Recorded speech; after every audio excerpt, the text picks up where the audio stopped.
Hello, everyone. My name is Michele Buonanduci, and I'm a PhD candidate in the Quantitative Ecology and Resource Management program at the University of Washington. Today, I'm going to be talking about spatial patterns of burn severity in Western Cascadia.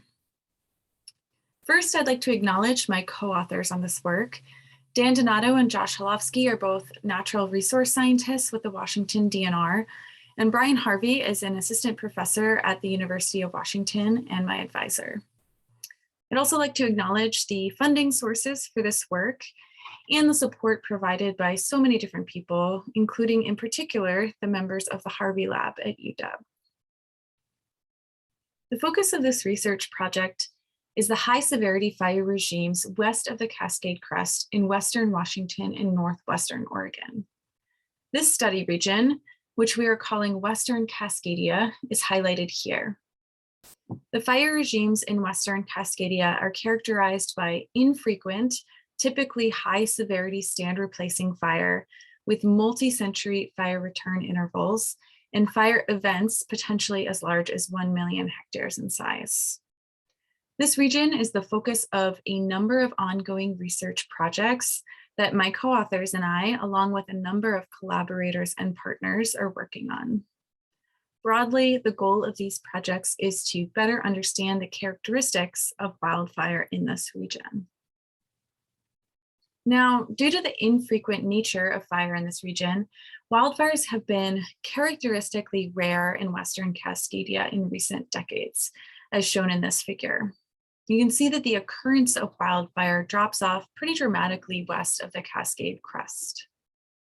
However, as we all know, fire regimes are sensitive to changing climate, and we are expecting to see the effects of climate change west of the Cascades, just as we are in other regions. The 2020 Oregon fires really highlight the role that fires have historically played in these forests and the role they will continue to play in the future. As climate continues to warm, some of the largest increases in area burned are expected to occur in regions like Western Cascadia, where fire activity has historically been climate limited. In these regions, there is an abundance of spatially contiguous fuel, and warming and drying climate is expected to make fire ignitions more likely. So as area burned in Western Cascadia potentially increases, it's important to consider not only the relative size of potential future fire events, but also what the spatial structure of wildfires in this region might look like. The size and also the shape of high severity burn patches set the template for post-fire recovery, primarily by determining distance to seed source in those areas of stand replacement. This distance to seed source, which is a function of the patch structure of burn severity, determines regeneration potential. This figure here is featured in a poster being presented by another graduate student in the Harvey Lab at UW, Madison Laughlin. So be sure to check out her poster to learn more about conifer regeneration following stand replacing wildfire in Western Cascadia. Thinking about the spatial structure of fires, you can imagine that as fires increase in size, the potential for large high severity patches also naturally increases or scales upward.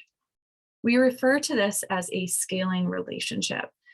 And these relationships have been demonstrated in different regions in the Western US, including the North Cascades and Northern Rockies, among others. So thinking again of Western Cascadia, depending on both the relative likelihood of small versus large fire events, as well as the spatial patterns of burn severity within those fire perimeters, forests might face very different ecological impacts. So understanding the range of patch structure that might be expected across a range of fire sizes in Western Cascadia will enable managers in this region to anticipate and plan for those impacts. Which leads me to the question we'd like to address, which is, what is the range of burn severity patch structure expected from fires of different sizes across Western Cascadia? However, going back to this figure, we have limited data for the spatial structure of burn severity west of the Cascades. Using the satellite fire record through 2020, we're looking at 30 Western Cascadia fires for which we're able to characterize spatial patterns of burn severity. This really limits the statistical power we have to describe these spatial patterns and how they might vary with increasing fire size. Fortunately, we can look to a broader geographic region, essentially the forested ecoregions across the broader Northwest US, where fire has occurred more frequently within the satellite record. By comparing the limited data we have for Western Cascadia to other forested regions, we can evaluate whether the spatial patterns of recent fires in Western Cascadia fall within the range of patterns we see in other regions, as well as other fire regimes. As this figure shows, fire regimes vary widely across the Northwest US. So if burn severity spatial scaling relationships for Western Cascadia are comparable to other regions or fire regimes, then data from those comparable regions could be harnessed to supplement the sparse contemporary record in Western Cascadia. This would then strengthen our ability to estimate how burn severity patch structure may vary with fire size in this region. So going back to our research question here, we have broadened it by asking, what is the range of burn severity patch structure expected from fires of different sizes across the Northwest US? Do spatial scaling relationships vary by region and/or fire regime? And can data from other regions be harnessed to help quantify the range of variation in burn severity patch structure expected in Western Cascadia? So getting into some of the data processing for this work, we're using existing statistical models calibrated to Northwest US field plots to classify RDMBR into high and low to moderate burn severity classes. Combining each classified burn severity map with available land cover data, we are identifying forested areas burned at less than high severity, from which we are then generating a map of distance to potential seed source within each high severity burn patch. Finally, we're using the burn severity maps to calculate patch size metrics for each fire. And we're using the distance to potential seed source maps to calculate patch structure metrics for each fire. Today, I'll just be showing you some of the preliminary results we have for mean patch size. Here we have the area-weighted mean patch size of fires occurring in Western Cascadia, plotted against fire size. I will note that these are both log transformed axes here.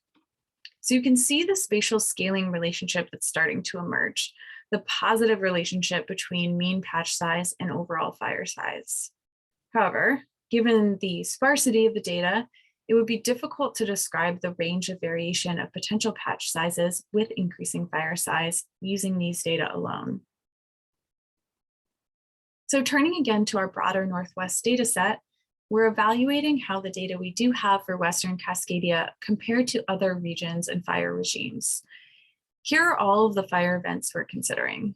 We've broken up the area into two broad regions, the Northern Rockies and the Pacific Northwest, and we've assigned each fire event the primary fire regime group within that fire's perimeter. And here's how the broader Northwest data shake out by fire regime group and by region. Again, we have log transformed axes with area weighted mean patch size on the y-axis and fire size on the x-axis. You can see that the general trends are similar across regions and fire regimes, though there appear to be differences in the amount of variation in these scaling relationships across subsets of the data. And here's how the Western Cascadia data stack up compared to the broader Northwest. I'm going to focus in on two of these panels in a little more detail. The first is the Northern Rockies high severity fire regime group, a region that is geographically removed from Western Cascadia, but potentially most comparable in terms of fire regime dynamics. The second is the Pacific Northwest low severity fire regime group, a region that is geographically closer to Western Cascadia, but less comparable in terms of fire regime dynamics. So pulling out those two panels, here we've used linear quantile regression to explore the range of variation in mean patch size with increasing fire size. Using a quantile regression approach means that instead of a line through the mean, we have a line through the 50th percentile of the response. And we can fit lines through other quantiles of the response as well. So this inner band represents the middle 50% of the data, and the outer band represents the middle 95% of the data. Since we're interested not only in the central tendency, but also the range of potential patch sizes with increasing fire size, this gives us a fuller picture of how that range of variation changes with increasing fire size. You can see that there are qualitatively similar trends between the two panels, but a much wider range of variation for the Pacific Northwest low severity regime group. I think it's interesting to point out that the high severity patch sizes in the Pacific Northwest low severity regime group can be as large as in the Northern Rockies high severity regime, but they also can be and tend to be much lower as well. Once we overlay Western Cascadia, we see that visually the Western Cascadia data appear pretty consistent with the Northern Rockies high severity regime group. The central tendency line appears to be a good fit, and the data generally fall within each quartile of the response distribution. On the other hand, while the Western Cascadia data do fall within the range of patch sizes in the Pacific Northwest low severity regime, they are limited to the mid to upper quartiles of that distribution. So to summarize our preliminary results so far, the range of variation in patch size scaling relationships appears greatest for low severity fire regimes, likely due to the greater influence of bottom-up controls in these systems. The Western Cascadia data fall within the range of patch size scaling relationships for other regions and fire regimes, although visually they appear most consistent with the Northern Rockies high severity regime group, and they tend to fall within the mid to upper quartiles of low severity regimes.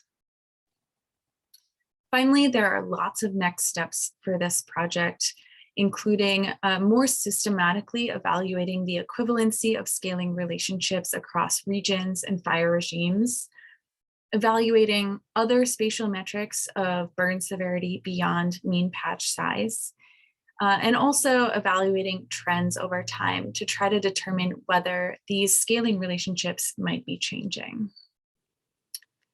With that, I hope you will reach out with any questions you might have, and I look forward to interacting with you over the course of this conference.